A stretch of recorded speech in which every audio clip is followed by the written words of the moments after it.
तेरा कलाम रहेगा कायम पहाड़ जब ना रहे खुदाया, तेरे मुंह की एक बात भी टलेगी ना चाहे कुछ भी हो। तेरी मान दिए है जिंदा सोने से भी कीमती, मेरा दिल ये दे गवाही है ये किताब अजीम।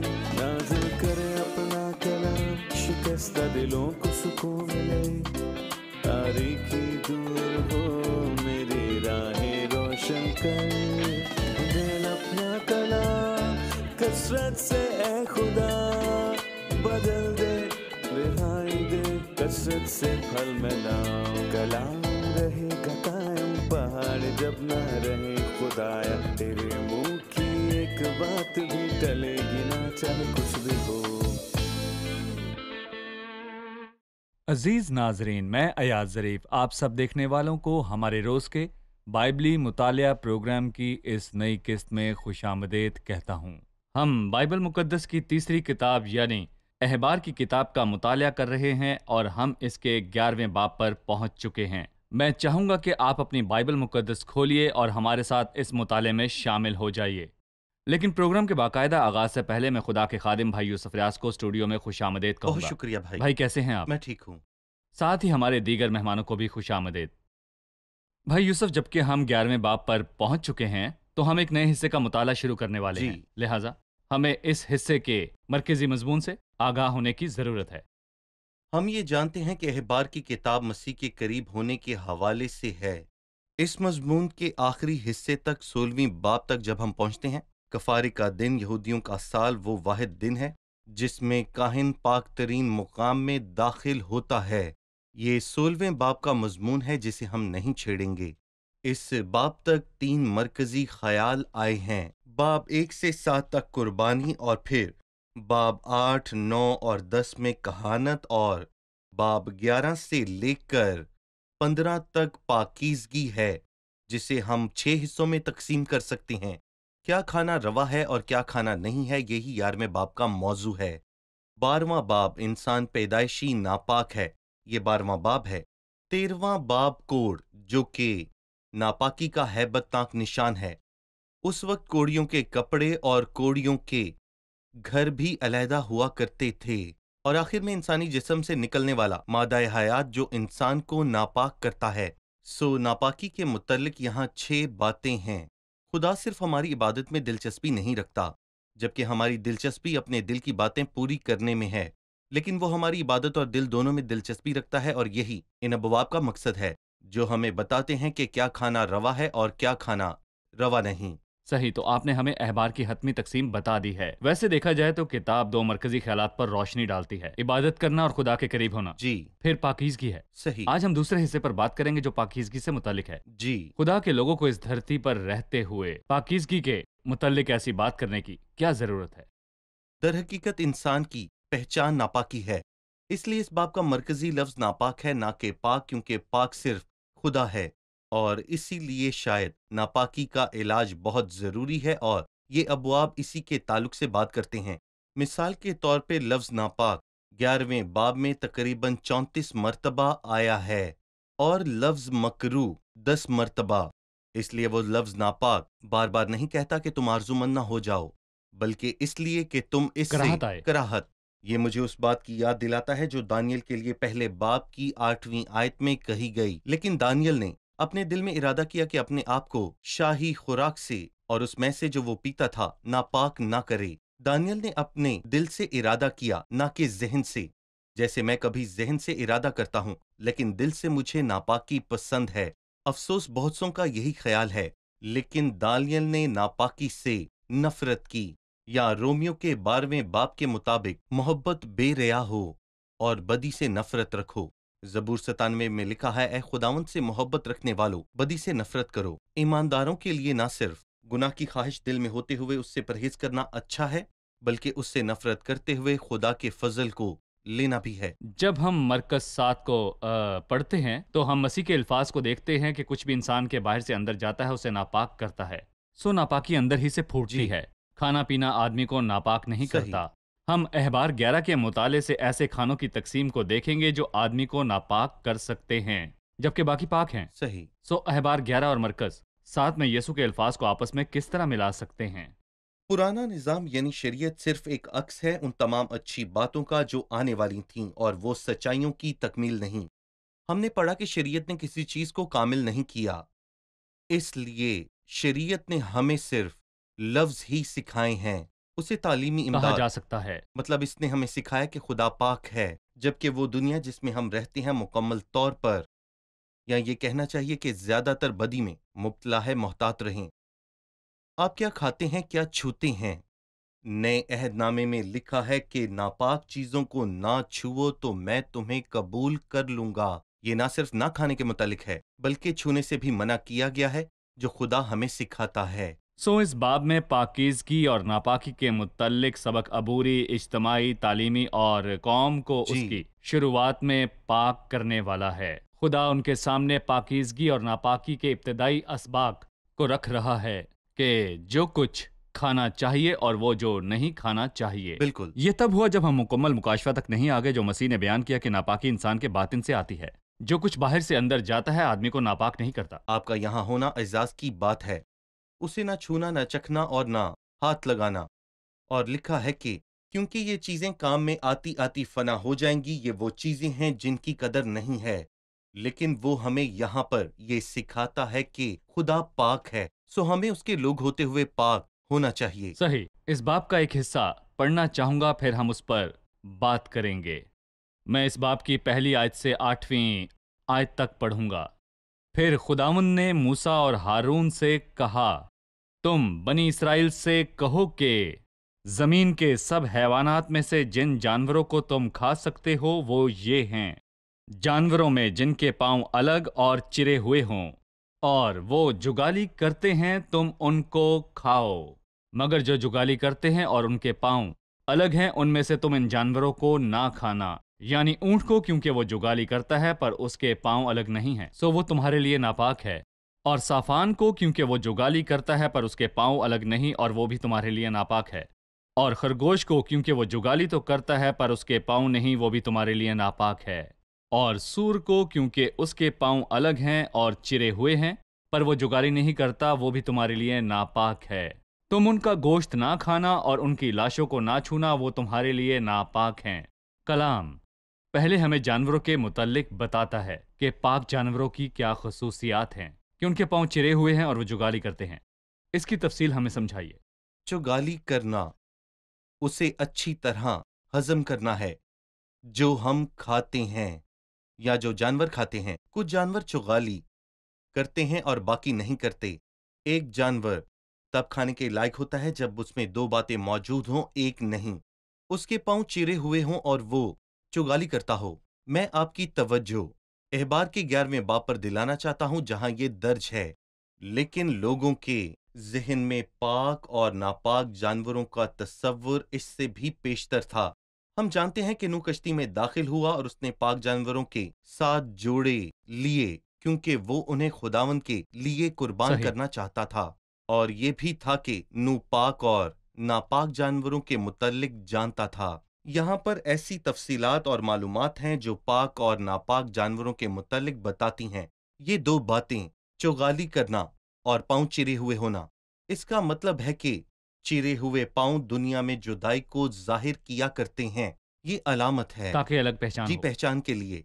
चुगाली करने से मुराद खुदा के कलाम की सच्चाई को नोश करना, और मुझे इससे 2 आयात याद आती हैं। पहले ज़बूर में लिखा है, मुबारक है वो आदमी जो शरीरों की राह पर नहीं चलता और खताकारों की राह में खड़ा नहीं होता और ठट्ठाबाजों की मजलिस में नहीं ये बैठता। चिरे हुए पांव ये हैं। चिरे हुए पांव हैं और उसकी शरीयत पर दिन रात उसका ध्यान रहता है। ये लफ्ज ध्यान चुगाली करने के मुतरादिफ लफ्ज जुगाली समझा करना। जाता है और उसकी शरीयत पर दिन रात उसका ध्यान रहता है। हमें यही बात यिर्मयाह के 15वें बाब में भी मिलती है। तेरा कलाम मिला और मैंने उससे नोश किया और तेरी बातें मेरे दिल की खुशी और खुरमी थीं, क्योंकि ए खुदावन रब्बुल-फाज में तेरे नाम से कहलाता हूँ। और लिखा है, वो ठट्ठाबाजों की मजलिस में नहीं बैठता। मैं ठट्ठाबाजों की मजलिस में नहीं बैठता क्योंकि मैं शरीरों से अलग किया गया हूँ। यही सच है। शुक्रिया। हम एक छोटे से वक्फे के बाद दोबारा हाजिर होंगे।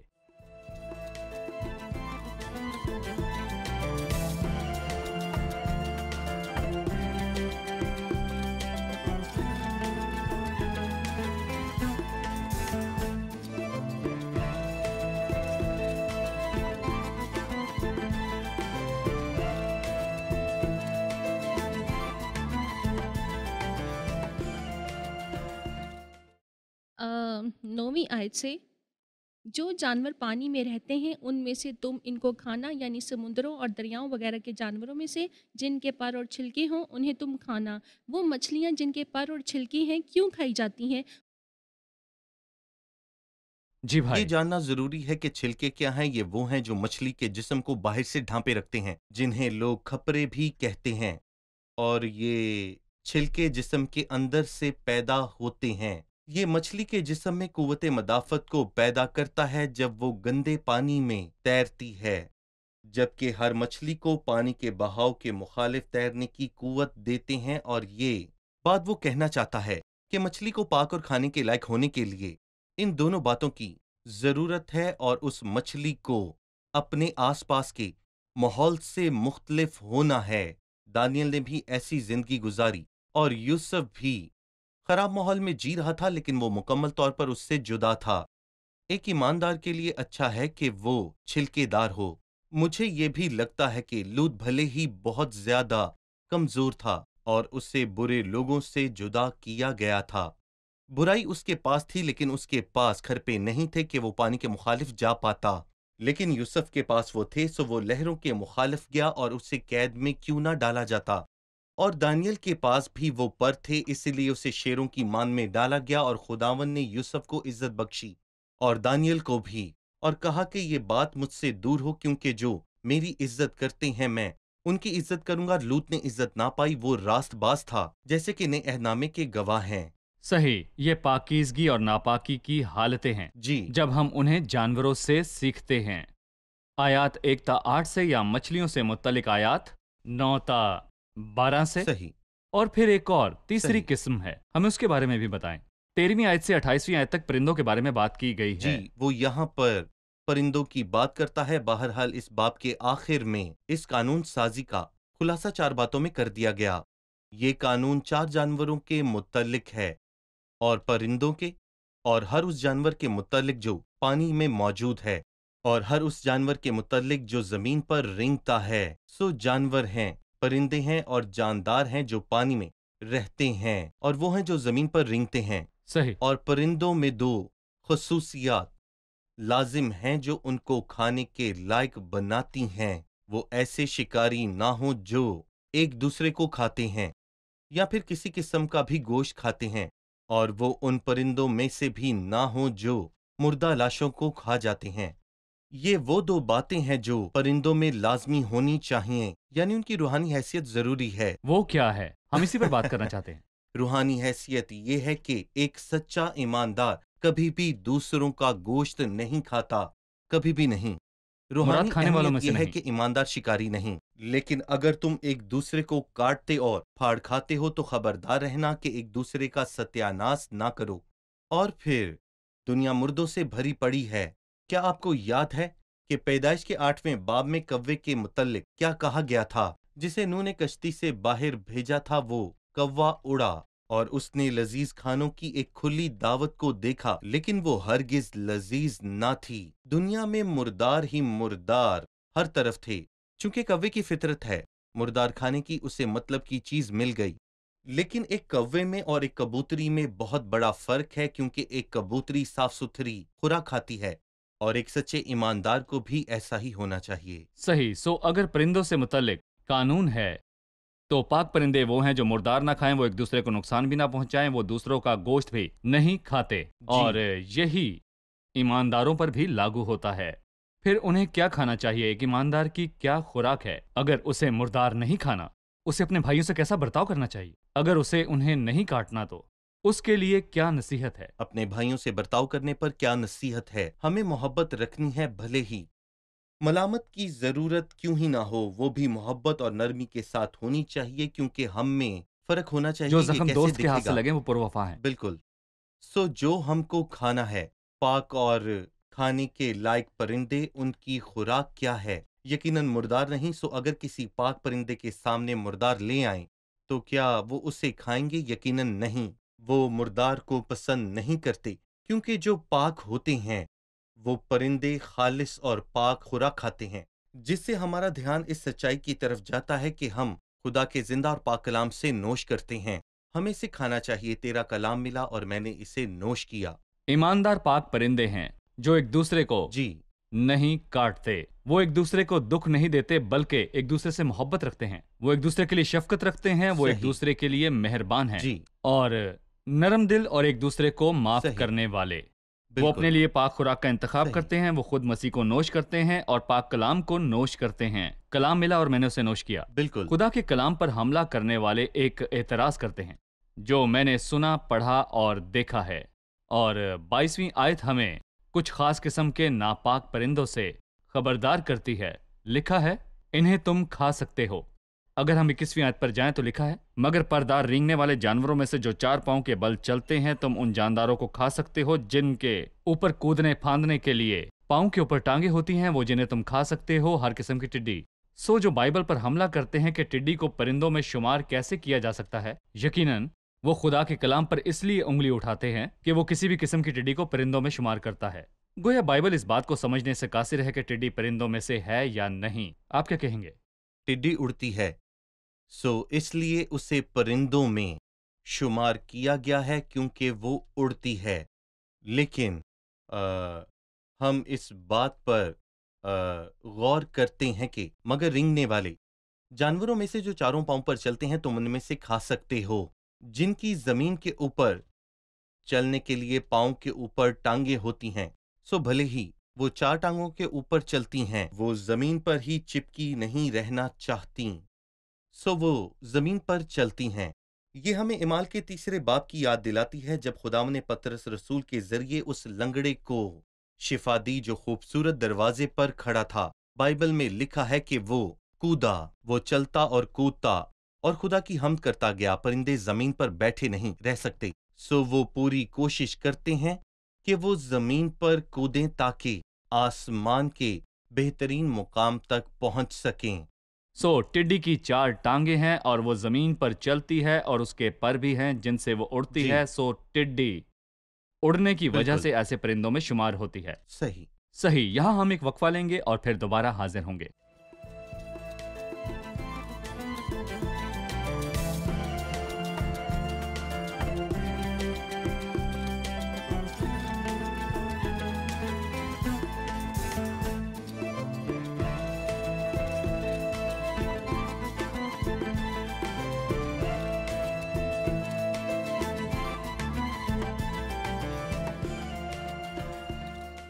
हमने परिंदों, जानवरों और मछलियों के मुतल्लिक जान लिया जो पाक हैं और नापाक हैं।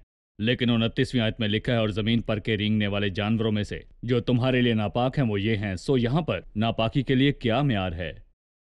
जी भाई यूसुफ। जमीन पर रेंगने वाला कुछ भी पाक नहीं। सो अगर जानवरों की बात की जाए तो पाक और नापाक दोनों हैं, और मछलियां भी पाक और नापाक दोनों ही हैं। इसी तरह परिंदे भी पाक और नापाक दोनों ही हैं। लेकिन जमीन के रेंगने वाले जानदारों में सभी नापाक हैं। शायद ये हमें सांप के लानती होने की याद दिलाता है, जिसे खुदा ने कहा था कि तू पेट के बल चलेगा। रूहानी तौर पर इस हवाले से हमें फिलिपियों 3 में एक बात मिलती है, उनका अंजाम हलाकत है और उनका खुदा उनका पेट है, और वो अपनी शर्म की बातों पर फख्र करते हैं और दुनिया की चीजों के ख्याल में रहते हैं। सो जो कोई भी दुनियावी मकसद की खातिर जीता है वो खुदा की नजर में नापाक है। इसलिए हमें इस चीज की इजाजत नहीं थी कि, या हमें नहीं और यहूदियों को इसकी इजाजत नहीं थी कि वो रेंगने वाले जानवरों को खाएं। भाई यूसुफ, ये अल्फाज खुदा की बेपनाह फिक्र के मुतल्लिक बताते हैं जी कि उसके लोग पाकीज़गी में जिंदगी गुजारें, सही। उन्हें क्या खाना चाहिए और क्या नहीं खाना चाहिए। जी उस दौर में यह बात बखूबी जानी जाती थी कि शरीयत के हिसाब से कुछ ऐसी खुराक है जो इंसान को नापाक करती है। और हमने नए अहदनामे में सीखा कि कुछ भी जो आदमी के मुंह में जाता है उसे नापाक करता सही। है। लेकिन मैं कहना चाहता हूं कि आदमी की आंख और कान वो भी खाते हैं, लिहाजा मेरी आंखें और जहन उसको नोश करते हैं जो मैं टीवी पर देखता हूं, मेरे कान उसे नोश करते हैं जो मैं सुनता हूं। सो आज हम किस तरह से यह तय कर सकते हैं कि क्या पाक और क्या नापाक है? जो कुछ मैं सुनता और देखता हूं, मेरे जहन और रूहानी सेहत पर कितना असर होता है? मतलब कि ये सवाल बहुत ही अहम है, क्योंकि हम मसीहत में बदन को इतनी अहमियत नहीं देते कि मसीह ने इसको बेफायदा कहा है। सही। जो नापाक मंजर मैं इसमें देखता हूँ वो मुझ में गहरे तौर पर उतर जाते हैं। खाना क्या है? खाना पहले मेरे सामने आता है, फिर मैं उससे निगलता हूँ और फिर वो मुझ में घुलकर एक हो जाता है। फिर हजम होने के बाद वो मुझ में एक हो जाता है, वो मुझ में घुल जाता है। इसलिए एक जर्मन कहावत है कि एक आदमी वही कुछ होता है जो वो सच में खाता है। सो जो आप खाते हैं अब वही बन जाते हैं। सो एक आदमी जो अपना ज्यादातर वक्त नापाक चीजों को देखने या पढ़ने में सर्व करता है, वो उन जैसा बन जाता है। नापाकी उसके अंदर आ जाती है क्योंकि वो उसके अंदर है।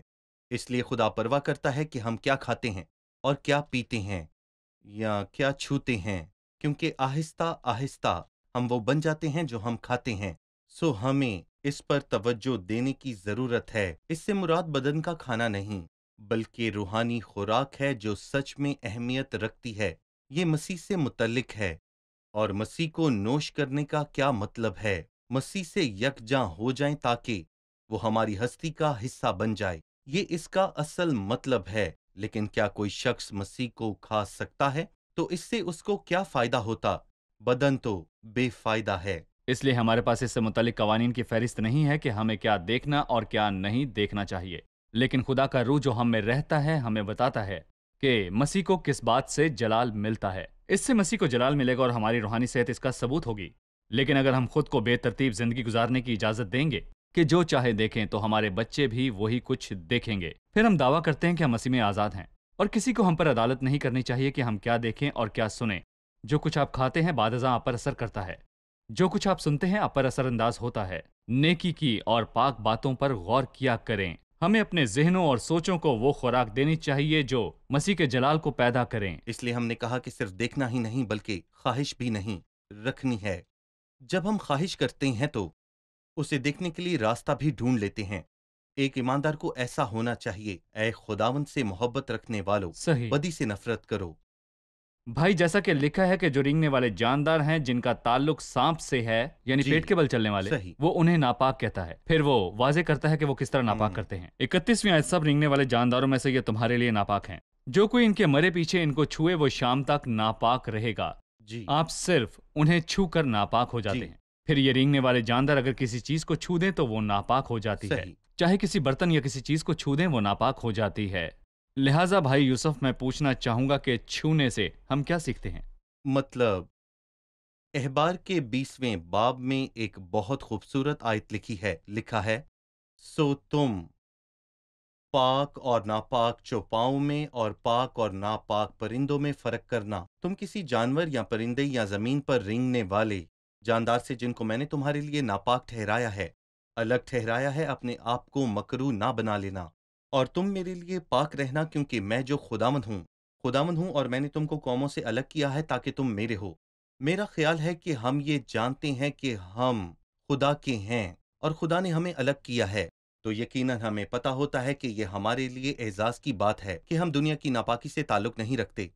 दुनिया खराबी से भरी हुई है और पौलुस रसूल कहता है कि खराबी से छुटकर जो दुनिया में बुरी ख्वाहिश के सबब से है, ज़ाते इलाही में शरीक हो जाओ। मेरे अंदर गुनाह है जो दुनिया की नजर आने वाली नापाक चीजों और उनकी भूख और प्यास है। मेरा काम समझौता करना नहीं बल्कि इससे बचना है, क्योंकि दुनिया गुनाह की लज्जत से भरी है। इसलिए हमें इस दुनिया में बहुत ही ज्यादा मोहतात होकर चलना है। तू अपनी मुसाफरत का जमाना खौफ के साथ गुजार। सो हमने जाना कि जो कुछ भी रेंगने वाला है जिस शय पर गिरे उसे नापाक करता है। जी, हमने रूहानी मतलब भी जाना। जी, लेकिन सही। इसके बरअक्स 36वीं आयत में लिखा है, जी, मगर चश्मा या तालाब जिसमें बहुत पानी हो वो पाक रहेगा, पर जो कुछ उनकी लाश से छू जाए वो नापाक रहेगा। चश्मा क्यों पाक रहेगा? इसका मतलब यह है कि उसका पानी साफ हो जाता है। अगर किसी बर्तन में पानी हो जिसमें जानवर की लाश गिर जाए तो वो नापाक हो जाएगा, क्योंकि वो बंद बर्तन है। लेकिन पानी का चश्मा जिसमें पानी बह रहा है वो नापाक नहीं होगा। इसका रूहानी मतलब यह है कि क्या खुदा का कलाम नापाक हो सकता है? यकीनन नहीं। बिल्कुल नहीं। क्या यह मसीह के साथ हो सकता है? जब मसीह कोड़ी को छूता है वो नापाक नहीं होता, बल्कि वो कोड़ी पाक साफ हो जाता है, क्योंकि मसीह ने उस कोड़ी को छुआ। और ये इस बात के पीछे का रूहानी मतलब है। शुक्रिया भाई यूसुफ। हमारे प्रोग्राम का वक्त खत्म हुआ चाहता है, इस बात को हम आगे जारी रखेंगे। अब हम मेहमानों से राय जानते हैं। आज के प्रोग्राम से आपने क्या सीखा? हमने ہم نے پاک جانوروں کی خصوصیت کے بارے میں جانا۔ پاک جانور وہ ہیں جو جگالی کریں اور ان کے پاؤں چرے ہوئے ہوں۔ جگالی کرنا کھانے کو اچھی طرح ہضم کرنا ہے۔ اس کا روحانی مطلب یہ ہے کہ ہمیں خدا کے سچے کلام کی خوراک کو نوش کرنا ہے۔ تیرا کلام ملا اور میں نے اسے نوش کیا، اسی کی شریعت پر دن اور رات تیرا دھیان رہے۔ چرے ہوئے پاؤں کا مطلب ہے دنیا سے جدائی اور علیحدگی۔ ہم نے اسے سیکھا کہ ٹھٹا بازوں کی مجلس میں نہیں بیٹھنا۔ ہم نے ناپاک پرندوں کے متعلق بھی سیکھا جو شکاری یا مردار خور ہیں، وہ جنہیں کھایا نہیں جا سکتا کیونکہ وہ خود مردار کھاتے ہیں۔ اس کی روحانی اہمیت ہمارے لیے اس طرح سے ہے کہ ہمیں دوسروں کا گوشت نہیں کھانا، انہیں دکھ نہیں دینا، بلکہ ان سے محبت رکھنی ہے اور خدا کے کلام کی خوراک لینی ہے۔ تیرا کلام ملا اور میں نے اسے نوش کیا اور تیری باتیں میرے دل کی خوشی اور خرمی تھیں۔ ہم نے جانا کہ پاک مچھلیاں وہ ہیں جو پر اور کھپرے رکھتی ہیں، پر ان کو مختلف سمت میں جانے میں مدد کرتے ہیں تاکہ وہ اپنی منزل تک پہنچیں، جبکہ کھپرے اندر سے باہر کی طرف نکلتے ہی ان کی حفاظت کرتے ہیں اور آس پاس کی فضا سے الگ رکھتے ہیں۔ شکریہ، خدا آپ کو برکت دے۔ بھائی یوسف، آپ کا بھی شکریہ۔ عزیز ناظرین، آج کی قسط میں ہم نے جانا کہ خداوند جانوروں، پرندوں اور آبی جانوروں کے پاک اور ناپاک ٹھہرانے کے قانون سے ہمیں اپنے لوگوں کی پاکیزگی کے بارے میں بتانا چاہتا ہے۔ وہ چاہتا ہے کہ وہ ابتدائی طور پر یہ سبق سیکھیں کہ وہ پاک ہے اور ان کو بھی پاک ہونا چاہیے، یہاں تک کہ کھانے پینے میں بھی۔ خدا پاک ہے اور جو ہم کھاتے ہیں خدا کے ساتھ ہمارے تعلق میں ہماری پاکیزگی کے درجے پر اثر انداز ہوتا ہے۔ ہم نے یہ بھی جانا کہ پاکیزگی اور ناپاکی کے متعلق یہ بنیادی سبق اس قوم کی شروعات میں ان کے لیے مناسب تھا، مطلب کہ جب بنی اسرائیل بطور ایک قوم مصر سے نکلتے ہوئے ایک بچے کی مانند تھی، خدا انہیں پاکیزگی کے متعلق سکھا رہا تھا۔ اس نے انہیں پھر سے یاد دلایا کہ وہ پاک ہے۔ جو کچھ بھی آپ سنتے ہیں آپ کی پاکیزگی پر اثر انداز ہوتا ہے، جو کچھ آپ دیکھتے ہیں یا جو کچھ آپ کھاتے پیتے ہیں آپ کی پاکیزگی پر اثر انداز ہوتا ہے۔ آج ہم نے جانوروں کی پاکیزگی اور ناپاکی کی حالتوں کی شرائط کے بارے میں سیکھا کہ ان کے پاؤں چرا ہونا ضروری ہے اور ان کا جگالی کرنا، اور مچھلیوں کے لیے ان کے پر اور کھپرے ہونا ضروری ہیں۔ پرندوں کے لیے ضروری ہے کہ وہ شکاری اور مردار کھانے والے نہ ہوں۔ ایماندار کو باقی لوگوں جیسا نہیں ہونا چاہیے، انہیں ایک دوسرے کو دکھ نہیں دینا چاہیے، انہیں وہ نہیں کھانا چاہیے جو باقی لوگ کھاتے ہیں۔ ایمانداروں میں برائی سے بھاگنے کا ارادہ ہوتا ہے، ان کے پاس خدا کے سب ہتھیار ہیں جو انہیں دنیا کی خرابی سے بچائے رکھتے ہیں۔ وہ اچھا رویہ رکھتے ہیں جس سے خدا کو جلال ملے۔ وہ خدا کے کلام کی جگالی بھی کرتے ہیں۔ اس دنیا میں ہماری پہچان پاکیزگی سے ہونی چاہیے۔ اس سے یہ ثابت ہوتا ہے کہ خدا کے فرزند کون ہیں۔ خدا ہماری مدد کرے۔ اگلے پروگرام میں آپ سے پھر ملاقات ہوگی۔ خدا آپ سب کو برکت دے۔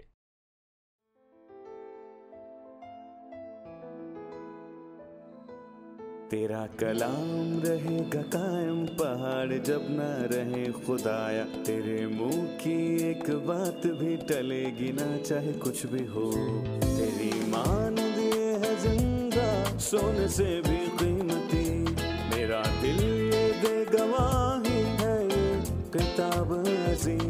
نازل کرے اپنا کلام، شکستہ دلوں کو سکون ملے، تاریکی دور ہو میری راہیں روشن کر، دل اپنا کلام کثرت سے اے خدا بدل دے، رہائی دے کثرت سے پھل ملاؤ۔ کلام رہے گا قائم، پہاڑ جب نہ رہے خدایا، تیرے منہ کی ایک بات بھی ٹلے گی نہ چاہے کچھ بھی ہو۔